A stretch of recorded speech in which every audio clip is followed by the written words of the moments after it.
Cassandra Cantrell and her twin brother Rob were born on the 25th of May 1987 and lived in Tacoma, Washington. The pair grew up enjoying all things scary and shared a love for horror films. Cassandra's favourite holiday was Halloween, and one year she went as Velma, something that her killer would come back to years later. This is Red Rum, stories about the true victims of crime. Cassandra Cantrell. Cassandra lived in a house with her family and her 2 Chihuahua dogs, and she'd often take them out for walks in Point Defiance Park, also in Tacoma. She also had a YouTube channel that she would use to do hauls, and this would be anything from cheap clothing deals she'd found in thrift stores that she wanted to share with her viewers, as well as things for the pets. She'd often do dog hauls where she'd go to pet stores and find things for her dogs. She was close to her mum, she'd spend a lot of time with her, and she was also very close to her best friend Alexandra, who she'd known since she was a little girl. Cassandra and Alexandra had known each other for years, and they were so close that they would share all of their secrets, they would have sleepovers, and there wasn't a thing that the other one didn't know about them. On the 25th of August 2020, Cassandra's mum Marie had gone out to work for the day, and when she returned home, she found that Cassandra wasn't there. She found this a little bit odd. Cassandra would always tell her what she was doing, and the only plan that Marie knew she had that day was to go to the grocery store. Cassandra and her mum were extremely close, and it wasn't unusual that she would call her mum and update her on what her plans were going to be for the day. She was always sure to call her mum and let her know if she wasn't going to be home, or if her plans changed, or if she decided to stay out. But this day was different. Even so, Marie tried not to worry. She convinced herself that Cassandra was probably out with friends. The next day, August 26th, there was no sign of Cassandra. What Marie didn't know at this point was that Cassandra had actually arranged to meet up with her best friend Alexandra and had never showed up that morning. Alexandra texted her, asking her where she was at, but she got no response. She tried texting again and again and then calling, and eventually left a voicemail, but she got nothing back. The next day, the 27th of August, Marie texted Alexandra asking her if she knew where Cassandra was and if she was with her. But Alexandra told Marie that she hadn't heard from Cassandra and that they were supposed to meet up the day before, but Cassandra never showed. And Marie at this point was obviously extremely worried. Her daughter was an adult, but she 100% would have let her mum know where she was going to be, and there's no way that she would just flake on Alexandra and not let her know what was going on. Something was seriously wrong. Marie called all of Cassandra's friends and close acquaintances and asked them if they knew where Cassandra was or if they'd heard from her, but no one had. And it was soon after that Marie decided to call the police to report her as missing. The police soon arrived and they took a statement from Marie. And Marie said that things were off as soon as she got home that day. She knew that Cassandra had plans to go to the grocery store, but when she arrived home, she noticed in the master bathroom there were lots of makeup things out, which means that Cassandra must have done her makeup to go out. And she knew that if Cassandra was just going out to the grocery store, there's no way she would have got done up. She would have probably just worn sweats. But today, she'd done her makeup, so she knew that Cassandra had headed somewhere more important. Cassandra's family and friends launched a search for her, looking for any clues as to where she might be, but they had no luck. And then on Friday the 28th of August, police identified Cassandra's car off in an industrial estate, and chillingly, the keys were still in the ignition and the car was left on. Marie was shown the area where Cassandra's car had been found, and she was confused. She said that there was no reason Cassandra would have had to go there, and she didn't know why her car would be there. The detectives asked Marie if there was anything that she could tell them that might help them with the case, and that's when she told them that Cassandra was pregnant, and the day she went missing was the day of her first ultrasound appointment. Obviously, in this kind of situation, the police want to talk to anyone they can who might have more information pertaining to the case, and this obviously included to who the father might be. The problem was, Marie didn't know. She had said that Cassandra had told her the baby's dad was someone that she wasn't dating anymore, and it was someone her mum didn't even know. But the police weren't so sure. They decided to ask Cassandra's best friend Alexandra, and she told them she knew exactly who the father was. Colin Dudley was Cassandra's ex-boyfriend from 14 years ago. The pair had both starred in a production of the Rocky Horror Show, and whilst working closely together, they started a relationship. It only lasted about 6 months, and then after that, Colin started dating another person in the group, Rebecca. Colin and Rebecca's relationship progressed quickly, and the two soon ended up moving in together. Cassandra and Colin didn't see each other again after that until 2010 or 2011, when they ran into each other in a trance meeting in the shopping mall. They didn't speak much, but a few years later, when Colin's dad passed away, he texted Cassandra for some comfort. He said he needed a friend, and the two began regularly messaging, and that messaging continued, and it eventually progressed to them seeing each other again. Colin was still in a relationship with Rebecca. He was still living with her, but that didn't stop him from pursuing this other relationship with Cassandra. The pair continued to see each other, and Cassandra would go round to Colin's house regularly, and in 2020 she became pregnant, and the baby was his. Cassandra told Alexandra about her pregnancy and just how excited she was. But she also confided in her best friend that she was worried about how Colin might react. She knew that he didn't want children. He had made that extremely clear to her over the years, not just with her, but with anyone. One time he told Cassandra that if any of the girls that he'd ever dated got pregnant and decided to keep the baby, he would ensure that he took custody of the child just to spite whoever the woman was. Cassandra had told Alexandra that she was going to tell Colin. She was going to have the baby no matter what, but she was prepared to do it all on her own. She said she was going to have a conversation with Colin and tell him that he could be as involved as he wanted or not at all. She had support from her family and friends, and she wouldn't be asking for any kind of money or any kind of other support from him. Later that day, she called Alexandra up and said that she'd been surprised, but when she told Colin the news, he actually had acted pretty positively. He hadn't freaked out, he hadn't got angry, and he said that they should talk about it more in person over the following few days. Obviously, this information meant that detectives had to talk to Colin urgently. The detectives made their way to Colin's house, and once they were there, he let them inside, and they asked him about his relationship with Cassandra. And what he told them was utterly ridiculous. He said that they hadn't spoken in years.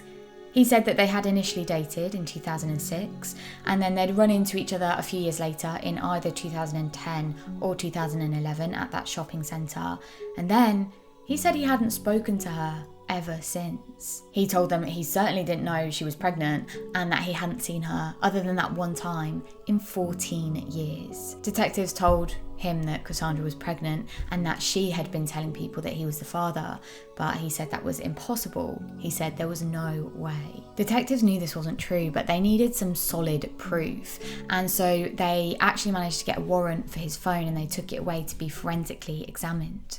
Alongside this, they got a trace on Cassandra's phone, and they found that it had last pinged from a cell tower in Vashon Island at around 11:45 a.m. on the morning that she went missing. They thought her phone was likely in the large body of water just off of the shoreside. But Marie said that if Cassandra had gone there, it probably wasn't of her own free will. She'd visited the Point Defiance Park area a number of times to walk her two chihuahuas.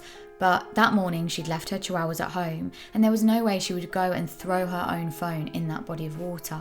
And detectives did think that her phone had been thrown into the water. They actually did an experiment where they got a number of members of the team to throw stones off of the shoreside, and then they got the diver team to go out to where those stones had landed, and they managed to find Cassandra's phone in less than an hour.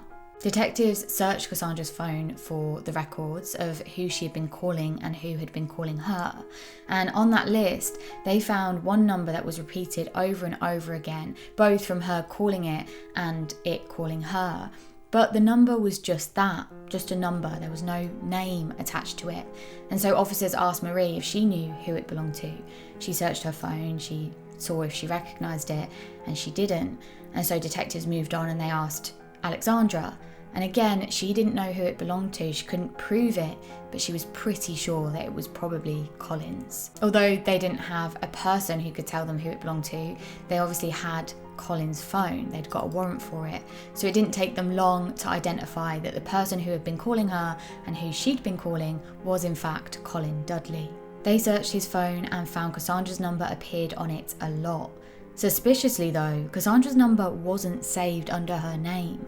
It was saved under the pseudonym Velma, which I mentioned at the beginning was a Halloween costume she wore and had obviously told Colin about.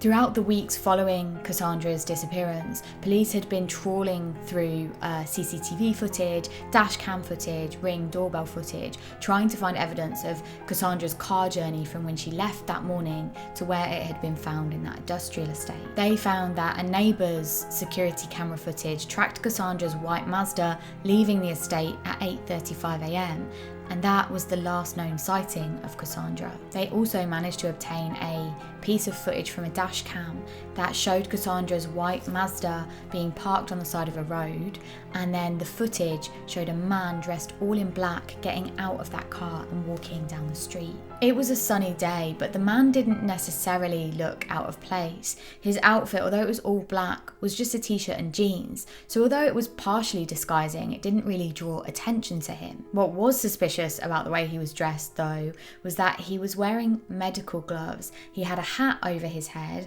and he had a mask on. Now this is 2020, so it's the time of COVID, it's the time of everyone wearing masks, so that wasn't particularly suspicious, but the medical gloves and the hat were. CCTV footage tracks this man walking towards a nearby car park and getting into his car, and there's more CCTV footage there, and that shows the number plate of the car, and that was a match to Colin Dudley's car. It was clear to detectives that Colin was the last person to see Cassandra alive. He'd lied about having seen her, having had an affair with her, getting her pregnant, and now it seemed he'd also lied about her last moments.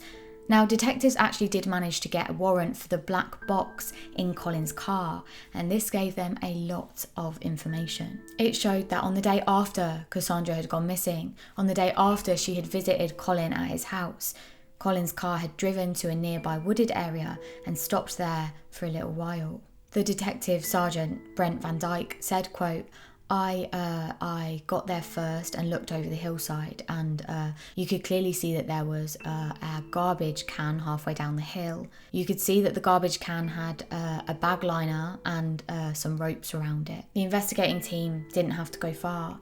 Detective Sergeant Brett Van Dyke arrived at the hillside and looked over, and he could see immediately that there was a rubbish bin, and just around the side of the rubbish bin a bag had fallen out, and inside that rubbish bag they soon identified Cassandra's remains by a tattoo on her. The cause of death was multiple blunt force trauma to the head with major fractures of her skull. Detectives got a warrant to search Colin's house, and inside his basement they found a number of areas with blood spatter. It was obvious to detectives that Colin had attempted to clean up the blood, but he'd just not done a very good job. They found blood on the floor, on the walls, on a table and on a sink. The CCTV footage, along with the phone records, gave a clear indication of what happened in Cassandra's final moments. On the morning of the 25th, the day that Cassandra went missing, CCTV tracks Colin going to a nearby Costco and getting some gas for his car. It then tracks him going inside the store and buying a number of items. And when detectives asked Colin what he bought, what the items were for, he said it was for a spring clean. And included in those items were some heavy-duty trash bags. Colin then drove to the parking lot nearby, where he's tracked getting on his bike and riding home, arriving there at around 9 a.m. Meanwhile, at 8:49 a.m, Cassandra texted Colin, "I'm a bit early, that okay?"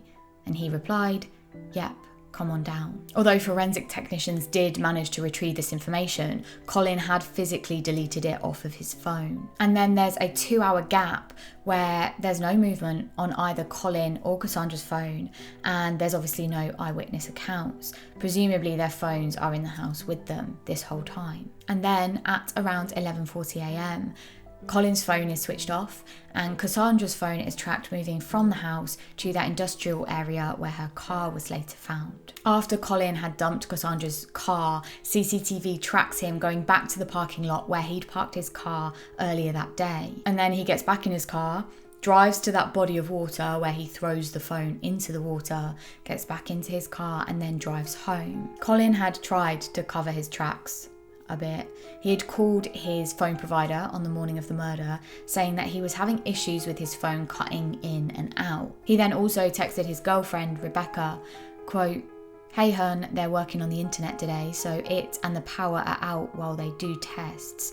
Don't freak out if the ADT cams are down, that's my doing." Colin was arrested on suspicion of murder, but he pleaded not guilty and a $2 million bail was set for him. However, his lawyers soon advised him that a trial would not go well for him. It was very clear that he had premeditated this crime, and so the best they could hope for was a plea deal. Colin decided to change his plea to guilty, and he was given 26 years.